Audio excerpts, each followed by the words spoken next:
Hi guys, if you want to watch the MLB TV on your LG TV but you can't find the application or the games are blocked, this guide will help you. So in today's video you are going to learn how to install, login and fix the blackout issues. So first of all you just have to press the home button on your LG TV remote. Afterwards simply open the LG content store. Over here use the search bar and you need to simply search for MLB TV.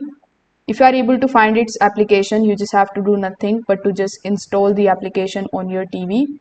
If you are not able to find the application, if you are using the older LG TV, you just have to simply use the streaming devices like Fire TV Stick, Roku or Chromecast.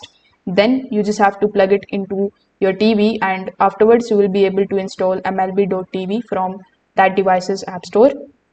Now, after opening the MLB.tv application on your TV, you will be redirected here on the sign in page. So over here, you just have to click on the option of sign in or login.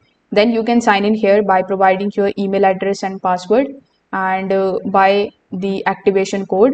So if you get the activation code for verification, you need to go to the activation website of MLB on your phone or laptop. Then enter the code which you are going to see here on your LG TV and your TV will log in automatically. So that's how you can do it. Thank you.